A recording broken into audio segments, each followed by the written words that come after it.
The message sat glowing on my screen like a lit fuse. Can't stop thinking about last night. Wish you were here.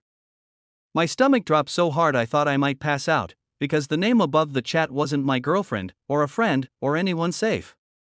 It was my boss. And before I could even process the mistake, 3 dots appeared, vanished, then came back, followed by the reply that froze the air in my apartment. I'm coming over to your place now. I stared at the phone, heart racing, replaying the last 10 seconds again and again, wishing I could crawl back in time and stop my thumb. I'd been half asleep, answering messages in the dark, thinking I was texting someone else, letting my guard down in a way I never did at work. My boss, Sarah, was supposed to be the most controlled person I knew. Sharp suits, calm voice, a reputation for professionalism that intimidated everyone in the office. We barely spoke outside meetings, and yet here I was, accidentally dropping a line that cracked the wall between us.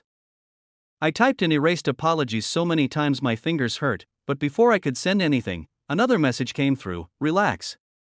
We need to talk. Those 4 words somehow made it worse. The next 30 minutes stretched like hours. I cleaned my already clean apartment, paced between the window and the door, and argued with myself about what this meant.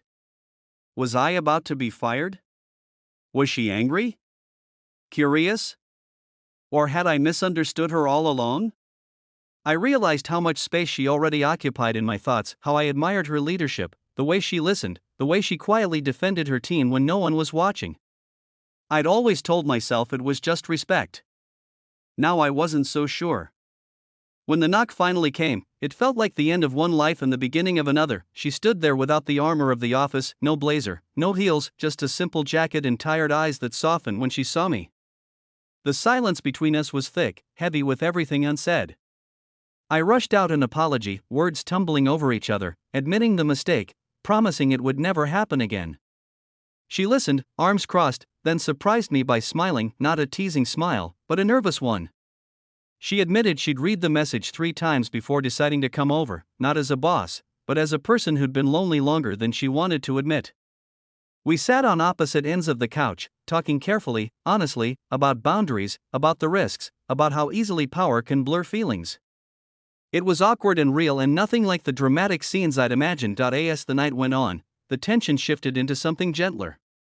She told me about the pressure she carried, how leadership often meant hiding parts of herself, how exhausting it was to always be composed. I told her about my fear of messing up, of never being seen for who I really was. There was no rush, no impulsive leap, just 2 people realizing that a single mistake had opened a door to a deeper conversation.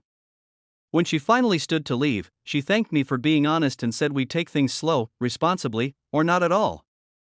The door closed behind her, and I sank onto the couch, unsure if I'd just survived the worst moment of my career or stepped into something quietly life-changing. The next morning, I woke up to sunlight and a call I hadn't expected, until my phone buzzed again. This time, the message was simple: yesterday didn't scare me. It reminded me I'm human. Let's do this the right way. That was the hook that pulled me back in, not drama, not fantasy, but the promise of trust. At work, nothing looked different on the surface. Meetings were meetings. Emails were emails. But beneath it all was a shared understanding, a patience that felt stronger than any rush could have been. We set rules, we respected them, and somehow that made the connection deeper, not weaker. Weeks passed, and what began as a mistake became a lesson in intention. We learned how to communicate clearly, how to honor timing, how to choose integrity even when feelings were involved. Eventually, when the moment was right, we allowed ourselves something real built on respect, not secrecy. Looking back, I realized the flirty text wasn't the point at all. The point was what followed: accountability, honesty, and the courage to face consequences instead of running from them. One careless second could have ruined everything, but choosing responsibility turned it into the start of something meaningful, and that's the message that stayed with me. Life-changing moments don't always come from perfect choices. Sometimes they come from mistakes. What defines us is whether we panic, or whether we pause, own our actions, and grow. That night, I almost lost everything. Instead, I learned how powerful it can be to handle a mistake with integrity, and how the right response can turn fear into a future.